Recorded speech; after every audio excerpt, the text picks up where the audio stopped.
Good morning, my babes and babettes. I am your resident active advocate, and I sincerely apologize if you can hear what's going on out there. They are currently re-graveling my roof, and I have no choice about when this is done. So, really sorry if you can hear all the background noise.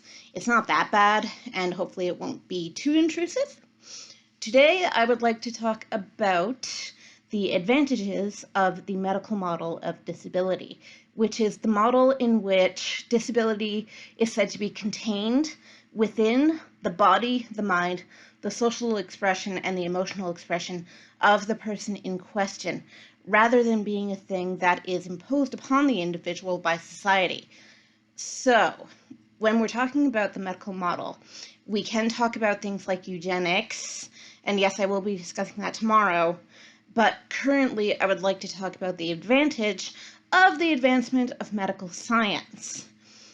When it comes to the scientific and industrial revolutions, not only did we see a vast increase in technology, we also saw a vast increase in scientific knowledge, and this has largely led to a vast decrease in birth defects, in infant mortality rates, and in things like maternal death when it comes to giving birth to the child.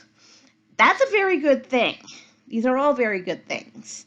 And I think that science should be given its due in that it has saved so many lives, continues to save so many lives, in that it can now identify the cause of illness and can contend with those causes in large measure.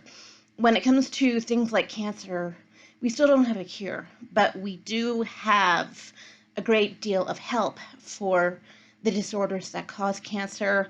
We can identify them early, hopefully catch things early so that they can be more easily eliminated. When it comes to people being born with disability, I'd like to address the issue of neural tube defects. So I'm talking about things like hydrocephalus, scoliosis, spina bifida, things that are contained within the spine and the brain, because the two are very much connected, as you know, through the brainstem, which is at the back of your neck. And these things can affect your mobility. These things can affect the degree to which you can express your intelligence. It doesn't necessarily indicate that you will be intellectually disabled, but they can be causes of such disabilities, and they can also be very harmful to the person in question.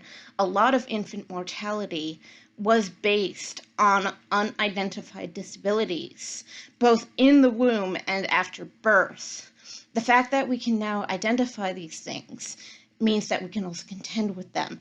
That's a very good thing. Tomorrow, I'll be addressing the issue of eugenics and things that are not so great that have come out of the scientific revolution and the medical advances that have led to people currently being better able to care for themselves and their community being able to care for them. So with medical science, we have also been able to help with the disabilities that can't be cured. Say, blindness at birth, deafness at birth, mobility disabilities.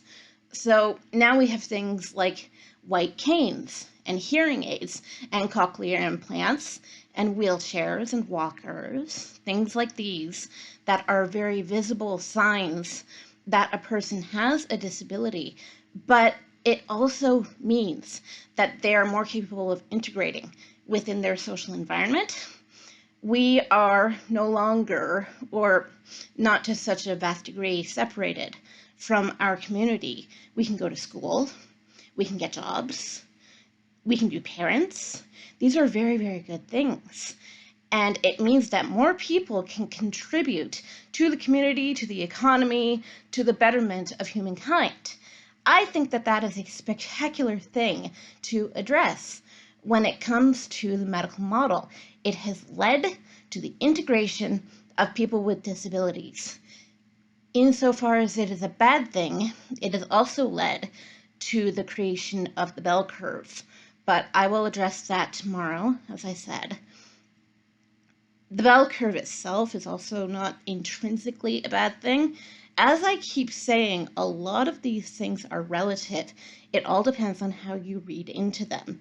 Is disability, in your mind, a bad thing? Is it a neutral thing?